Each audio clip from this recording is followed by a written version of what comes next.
Salutations, chères semences d'étoiles. Je suis Avolon, et j'ai été chargé de vous préparer à ce qui vient. Chères semences d'étoiles sur Gaïa, dans les semaines à venir, alors que les forces cosmiques s'alignent dans des configurations inédites depuis des millénaires, votre structure moléculaire va vibrer à des fréquences jusqu'alors impossibles dans la réalité de troisième dimension. Certains d'entre vous l'ont ressenti il y a quelques jours. Une chaleur soudaine, une énergie en cascade, votre troisième œil s'ouvrant sur des mandalas cristallins. Ce n'est pas aléatoire. C'est le début de la métamorphose la plus profonde de votre espèce. Et la fenêtre de participation consciente se rétrécit. La superlune de novembre, se levant dans le Taureau, illuminera ce qui a été caché dans l'ombre. Cet événement lunaire n'est pas ordinaire. La Lune se rapproche de votre planète, tirant non seulement sur vos marées, mais sur le tissu même de votre conscience. Associé à cela, votre Terre se tient à un moment seuil. Les systèmes financiers qui ont gouverné votre monde pendant des siècles commencent à trembler. Les catastrophes naturelles augmentent en fréquence. Le voile entre les dimensions devient extrêmement mince et l'on vous demande de choisir. Vous accrocherez-vous à l'ancienne réalité ou permettrez-vous la transformation? Un visiteur traverse votre système solaire, la comète Tsuchin-Shan Atlas. Ce messager céleste porte dans sa chevelure vert émeraude une modulation de fréquence, un téléchargement cosmique transmis directement par la Fédération galactique. Son approche la plus proche de la Terre, le 19 décembre, délivrera des activations de codes de lumière précis, calibrés pour accélérer votre ligne de temps évolutive. La superlune en Taureau braque sa lumière amplifiée sur votre relation avec la Terre elle-même. Gaïa n'est pas simplement votre maison. Elle est un être conscient et sentient subissant sa propre mise à niveau spectaculaire. Les inondations, les marées montantes, les éruptions volcaniques ne sont pas des punitions. Ce sont des douleurs d'enfantement. Elles sont la manifestation physique d'une conscience planétaire qui se débarrasse de la densité et se transmute en forme cristalline. L'axe Taureau-Scorpion, activé par cette pleine lune, exige que vous confrontiez la vérité de vos systèmes financiers, votre relation à la sécurité matérielle et votre volonté d'accumuler ou de partager. Pluton, en Verseau, démantèle chaque système construit sur la hiérarchie, le contrôle et la rareté artificielle. Le pouvoir revient au peuple par le biais du changement de fréquence. La grande trigone d'eau, connectant Saturne, Neptune et Mars avec Jupiter, crée un circuit fluide d'idéalisme visionnaire ancré dans l'action pragmatique. Mars en Sagittaire au 0 degré crie à la liberté. Liberté de mouvement, de pensée. Liberté des systèmes de contrôle qui ont contraint votre expression pendant des millénaires. L'opposition serrée d'Uranus à Mars amplifie cette impulsion rebelle 10 fois. Vous assisterez à des protestations massives alors que les gens refuseront d'accepter une numérisation accrue de leur autonomie, une surveillance supplémentaire et l'érosion de leur souveraineté. Le chaos est la chrysalide qui se dissout. Il y a également une couche qui parle directement de vos relations personnelles. Avec Chiron et Vénus en opposition, les vieilles blessures refont surface pour une guérison finale. La conscience de victime qui a défini tant de partenariats commence à se fissurer et à se briser. Vous verrez avec une clarté soudaine où vous avez abandonné votre pouvoir, où vous avez été contrôlé ou diminué, où vous avez joué petit. L'impulsion de se rebeller, de revendiquer sa souveraineté, de s'éloigner de ce qui ne sert plus, deviendra presque irrésistible. Certaines relations prendront fin, ce qui n'est pas une tragédie, mais une libération. De plus, Saturne en Poisson forme un aspect de vérification de la réalité avec Makemake, la divinité de la régénération dont la mythologie porte le plan de la restauration de l'écosystème. Vos océans sont pollués par les microplastiques, votre eau empoisonnée par des produits chimiques. vous serez forcé de témoigner de ce que votre espèce a fait, de reconnaître la dévastation et de ressentir tout le poids des choix collectifs. Mais cet alignement offre aussi la solution. La régénération est possible. L'île de Pâques fut ravagée jusqu'à l'extinction, mais elle fut restaurée par une compréhension profonde des rythmes naturels. C'est votre modèle. Vos capacités psychiques ne s'éveillent pas progressivement. Elles explosent en ligne à des rythmes qui auraient été impossibles il y a 6 mois.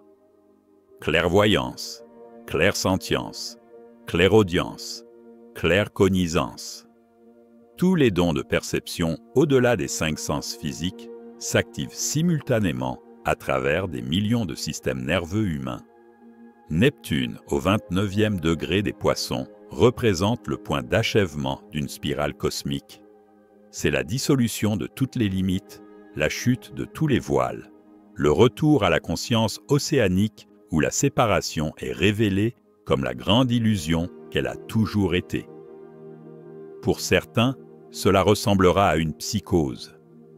Pour d'autres, ce sera comme rentrer à la maison. La différence dépend entièrement de votre volonté de relâcher le contrôle. Uranus, rétrogradant en Taureau au degré anarétique, crée une activité sismique supplémentaire dans votre monde physique. Mais il parle surtout de la déstabilisation complète des systèmes financiers. L'or a atteint des sommets historiques, l'argent devient rare. L'architecture entière de la monnaie, telle que vous la connaissez, est révélée comme une hallucination consensuelle. Ceux qui ont construit leur sécurité sur la seule base de l'argent connaîtront une grande instabilité. Nous suggérons de diversifier votre sécurité au-delà des actifs financiers. Apprenez des compétences précieuses, renforcez vos liens communautaires et développez des relations de réciprocité.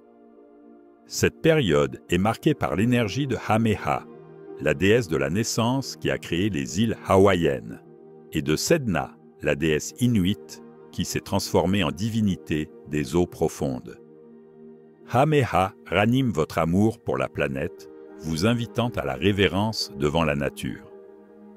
Sedna, elle, forme un doigt du destin cosmique pointant vers Neptune. Son mythe est clair. Elle a dû relâcher sa prise sur l'ancienne forme, laisser ses doigts être coupés et se rendre aux profondeurs glacées pour se transmuter entièrement. Vous êtes à cette même jonction. Les vieilles sécurités auxquelles vous vous accrochez, votre identité politique, votre statut, votre image de soi, doivent être libérées. L'animalité observe votre transformation avec un grand intérêt.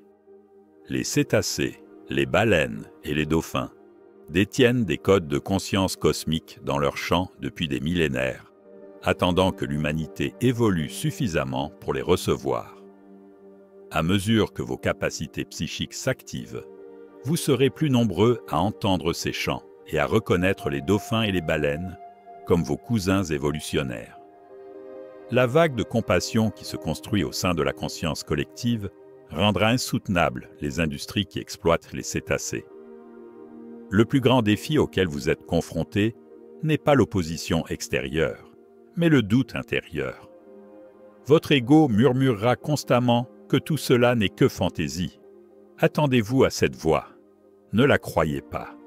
C'est simplement l'agonie d'une vieille identité qui sait que son temps touche à sa fin. Remerciez-la d'essayer de vous garder en sécurité, puis retournez à votre pratique. La preuve viendra par l'expérience, non par la croyance. Vous devez créer ce que j'appelle un cocon sacré.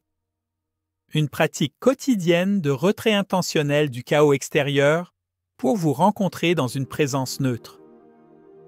Plusieurs fois par jour, même pour seulement 5 minutes, placez vos vieilles histoires, vos soucis, tout cela, dans une boîte en bois imaginaire, à l'extérieur de votre espace sacré.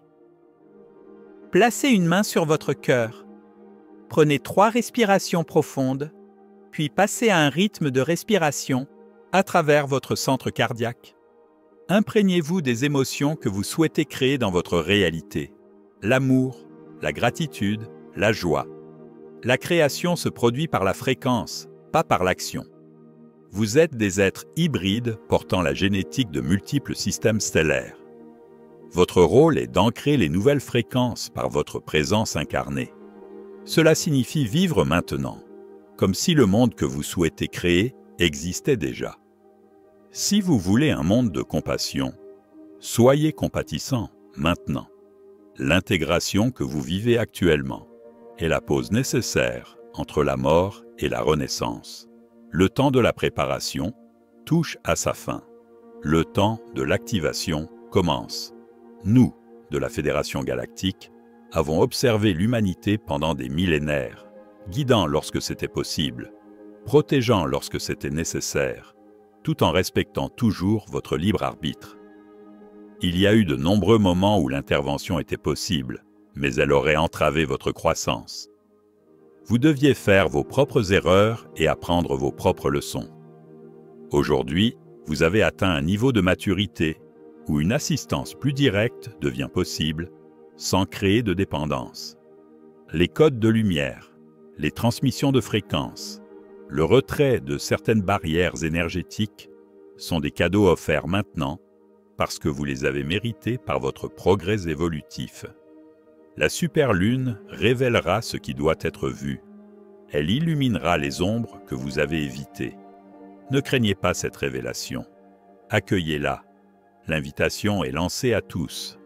Vous devez accepter de mourir à qui vous avez été, afin que celui que vous êtes vraiment puisse émerger. Vous êtes ceux que nous attendions. Vous êtes ceux qui ancreront les fréquences de la nouvelle Terre. Avancez, bien-aimés. Entrez dans le cocon sacré de votre pratique. Entrez dans la fréquence d'amour qui est votre vraie nature. Je suis Avalon. Nous honorons votre courage.